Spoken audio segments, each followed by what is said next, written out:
This is Sarah Mack and welcome to Creative Magic Club. Together, we'll discover inspirational stories of creative entrepreneurs living out their dreams, doing the work they are most passionate about, and building wealth in magical and fun ways.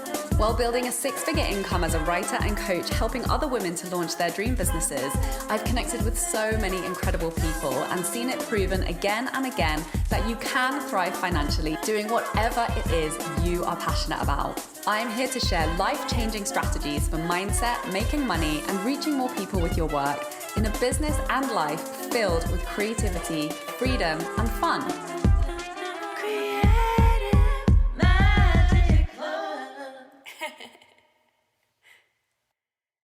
Hi everyone, welcome. I'm very excited to introduce my guest today. I have with us Tamara Lee. She's a money coach and she's on a mission to revolutionize the lives of women to do the work they are in love with, that they are passionate about, that fuels them, that makes them feel alive, that is their dream work, while also being paid shit tons of money. And she's done this through educating, facilitating, coaching, and leading women's financial empowerment workshops for the past 10 years.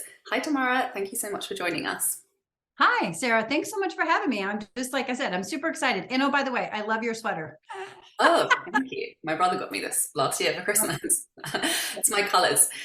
So let's dive in. Cannot wait for this juicy conversation with you about money. But before we, dive into all of your wisdom on money, I would love to know, what's your story? How did you get to becoming a money coach and doing the work that you do today?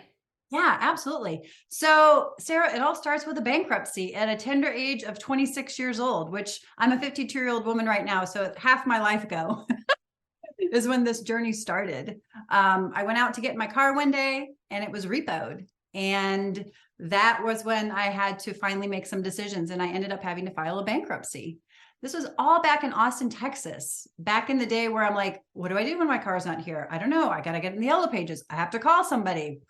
Anywho's, found a lawyer, filed bankruptcy, but part of the discharging process of getting out of a bankruptcy is they still make you do this. You have to go to some type of a money management place or an education place where they teach you about bankruptcy and money management. So I had to go to my first nonprofit bankruptcy money management class, feeling very shameful, feeling very like, oh my God, what the hell? What am I doing here? This is not who I am as a human. I'm not that bad with money, but I had invested in multi-level marketing at that tender age of 25, 26. And let's just say I wasn't ready for the world of sales then. So I had invested a lot of money to me, my business. In bankruptcy, it's where I landed. So coming into that space of having to get discharged, I had to attend the class at a local nonprofit consumer credit counseling service. That gave me my journey 25 years forward of learning how to be with my money, learning how to get rid of the shame, how to get rid of the judgment, how to feel like I didn't do the right thing at the time. How did I land here? And that has been quite a journey. So then I'll jump you to 2010. I moved from Austin, Texas, where this all happened, to Asheville, North Carolina. And I began networking, and I end up networking with a local nonprofit called On Track Financial Education and Counseling, who delivers and teaches financial education. I get hired and I become the teacher that teaches the discharging bankruptcy class to the people that I sat in that class 25 years prior. Wow. So as I taught them the discharging class, I was like, I know what you're feeling. I know what your experience is. I've been through this exactly X years ago. And so that 10 years that I spent educating for this nonprofit really helped me to step fully into this space around educating women and men as well, but mostly women, around the shame, the judgment, the fear, the insecurities around money. So that's kind of where my journey of money started. And then it took the coaching change when in 2018, I did a full year of a sex, love, and relationship coach with Layla Martin. And I really got to deep dive into how to use the body element along with the mind element to work with my clients and how to coach them. So I use a lot of different tools. Some are sexuality tools, some are mindset tools, some are meditation, visualization tools. But yeah, now I'm a one-on-one coach, and you read my bio. And so that's how I started helping women in the last few years. Right. And I remember that you work with somatic tools, and I think that's so interesting. And I want to talk to you about that because, yeah, I think, just like normalizing the fact that people have shame around money is so important. And, like I have been in that place. I was in that place, like, so didn't have any financial education, so disorganized, like really in debt and like very avoidant and not dealing with it. And yeah, and it got so bad that it was impacting my life that I had to like educate myself and build some skills and get help and support. And, still like I speak to like successful 6-figure entrepreneurs, and they tell me their financial reality and like how many challenges they have with just like money organization and money management. And there's so much shame around it. And so many women are like, is this like the worst thing that you've ever heard? Am I like the worst? And I'm like, no, like it's so normal to feel like in over our heads, disorganized, have shame, not feeling good enough. And I know, personally for me, like in my money mindset journey, in looking at my relationship with money, it forced me to look at and process a lot of childhood trauma.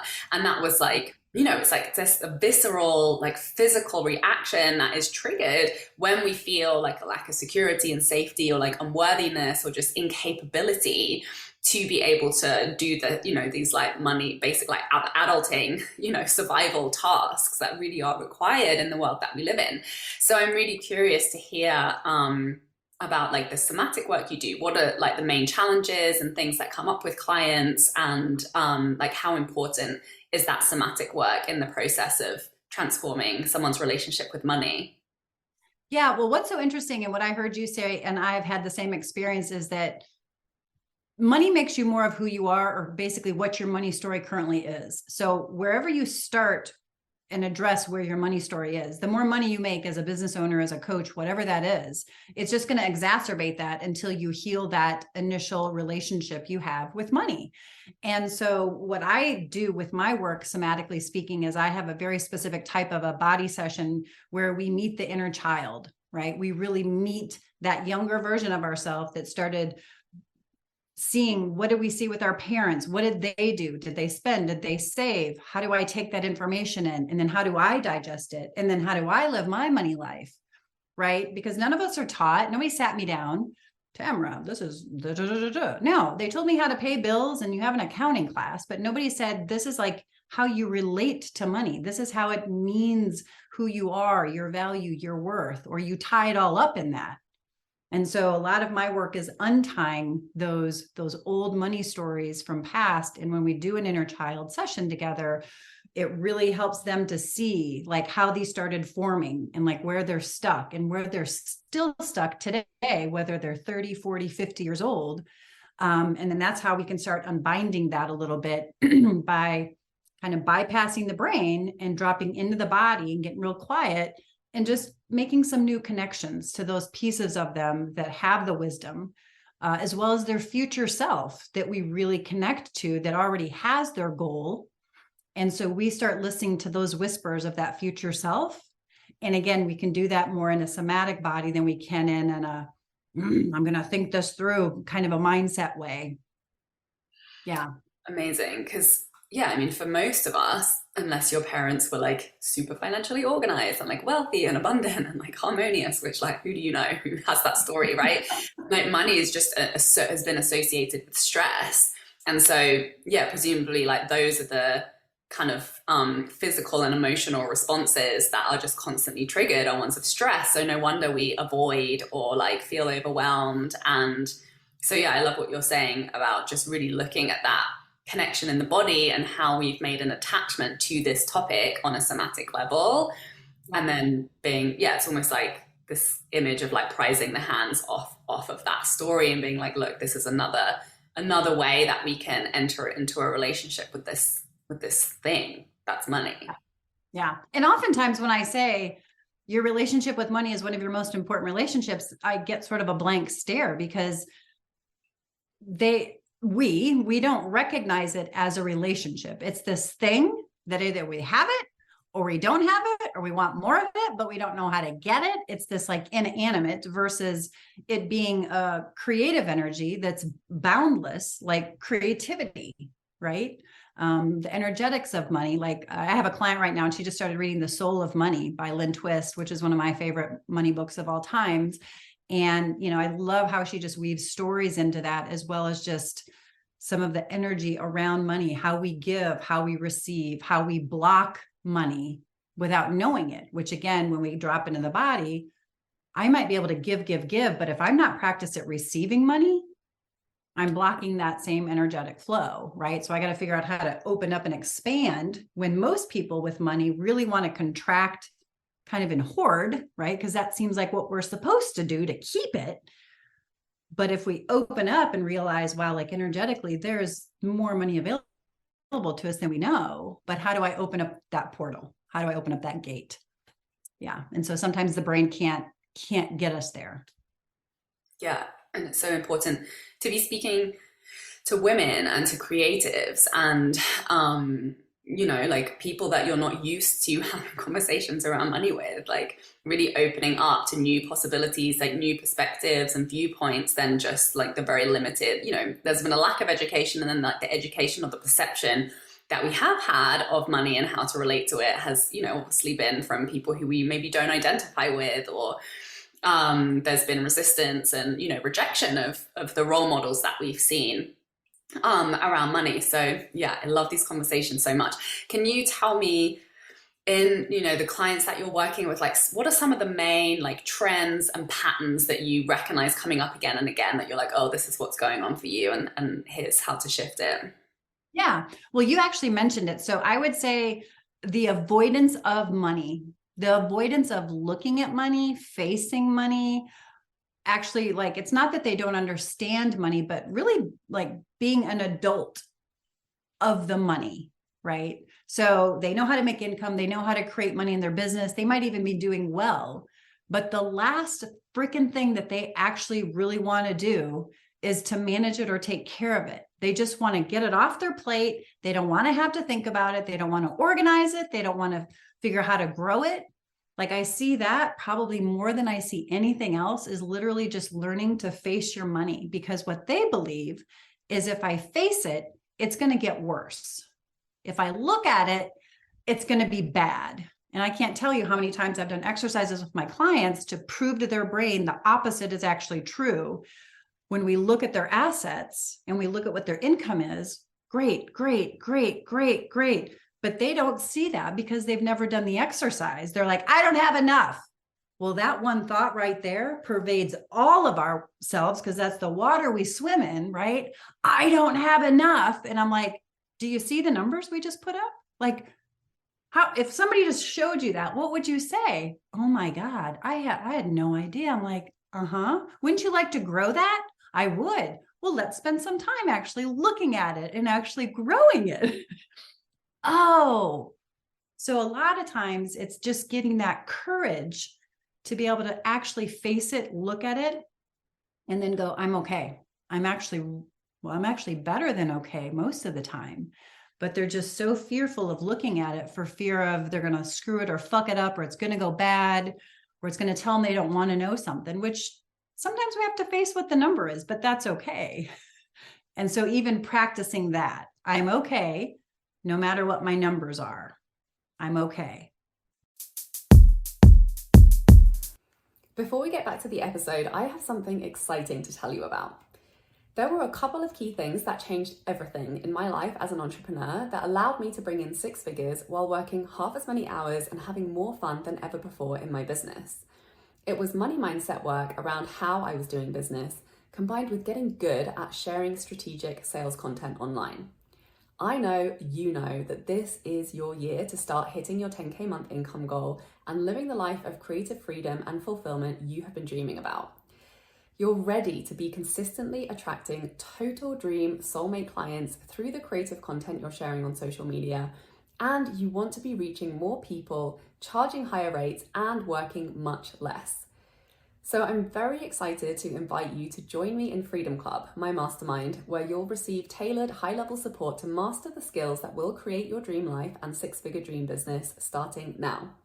With focused weekly trainings and coaching calls to find the clarity on your content that's going to make you the most money, to design a simple, fun launch strategy you'll enjoy following through on, plus daily support and feedback from me in the Voxer chat, you'll find that sweet spot in your business where you're the most confident in your work, having the most fun, and making the most money.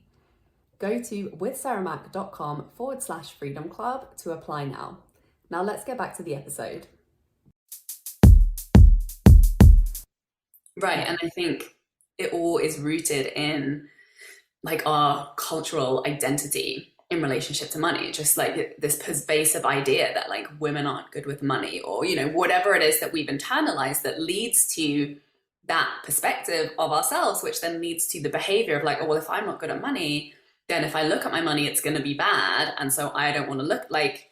It's such a crazy, like, limiting belief that, I mean, this is what I discovered when I discovered money mindset. I was like, oh, like, actually, when I started focusing on money, like, my life just completely changed when I just started looking at it and started dealing with it. And yeah, it's just wild to me that, like, such a simple, untrue, limiting belief is, like, creating so much limitation in our world. So please, everyone who's listening, look at your freaking money. Like, give yourself permission to be good at it.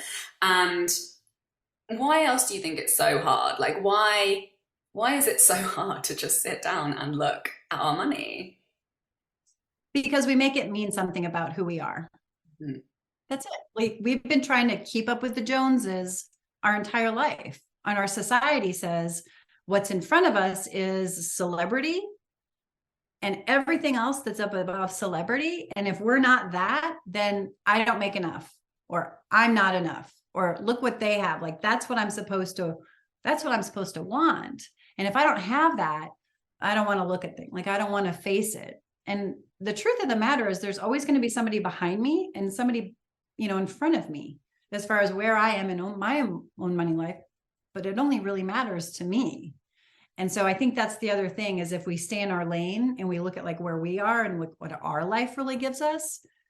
If you want to make more money, great, do it for you and your life and how that changes.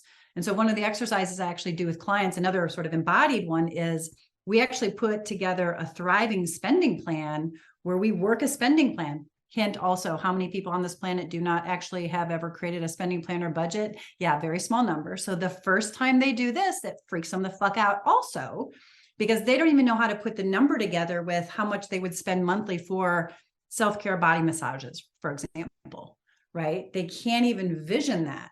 And so we spend 30 minutes and we create this amazing, thriving spending plan where they want to go and they're like, oh my God. And then we drop it in the body and we find out who's not on board with that vision.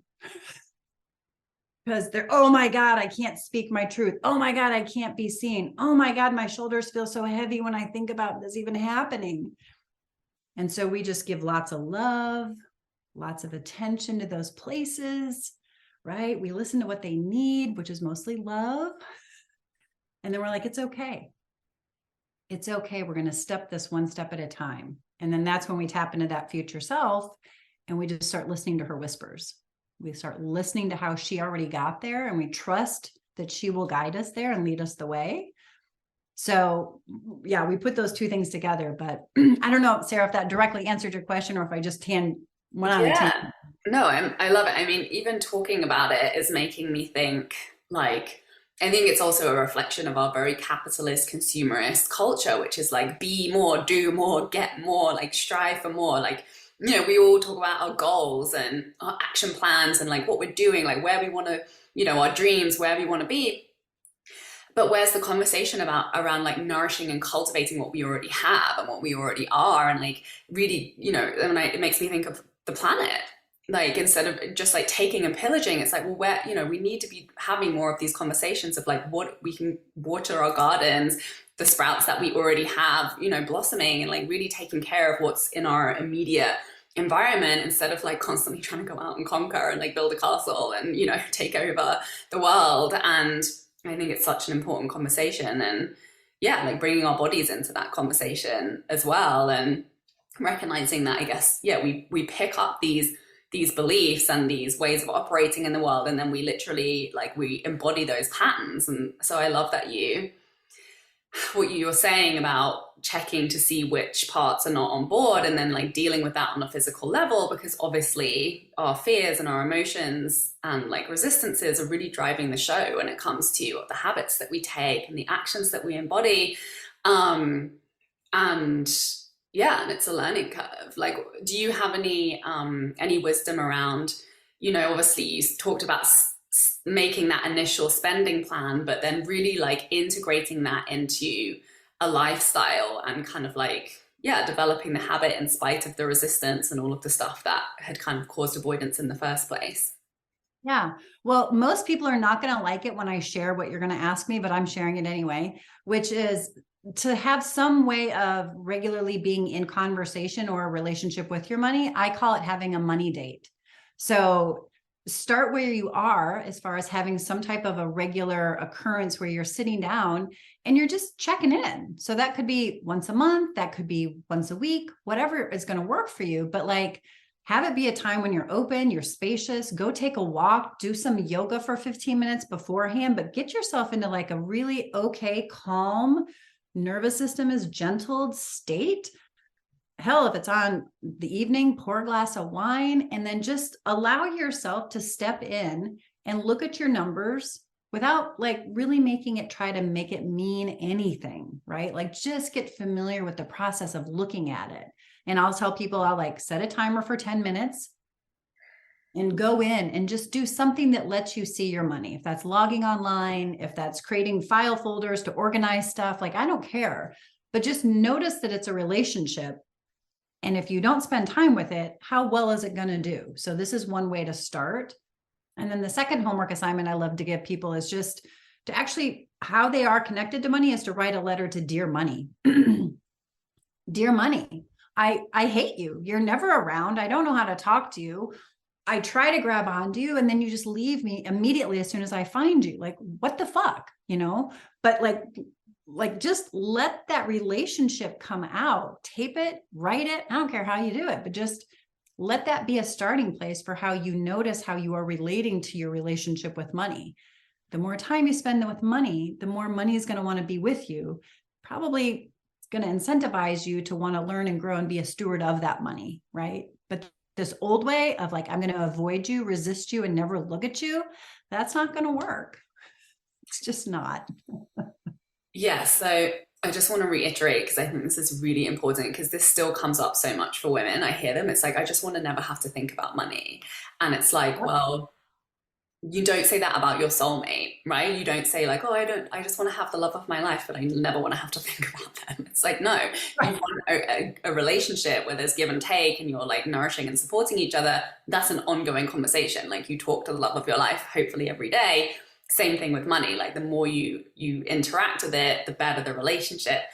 And I loved what you shared about the idea of like putting your body in a good state before going into a money day. I've not heard anyone share that before, and I think that's such a powerful nugget of wisdom, knowing that how much like physical response can come up when we start to look at our money, and to just, like that's something that I've really been leaning more into, that really has helped me and really makes a difference. Like no matter what habits I'm looking at cultivating, just creating a sense of ritual around it and making small actions or processes or habits, even like lighting a candle and, putting on some music. But I love that idea of doing some stretching or some yoga and then going in from a very intentional energy, because that's going to really elevate the relationship, right? And your association with that thing, instead of just being like, oh, no, I have to do my money day. It's like really going to set you up for success with that. So I love that so much. So, like, what is the main message on your heart that you just wish more people knew when it comes to their relationship with money? Yeah. I mean, I really just want women to trust themselves where they are and know that that's enough for them to get where they want to go. And what I mean by that is just what I've seen over the 10 years working with money is that we don't believe we know enough. We don't believe we have it all figured out. We don't know if we're smart enough to figure it out. I don't know, this retirement and investing, and it all seems so confusing. I want somebody else to manage it.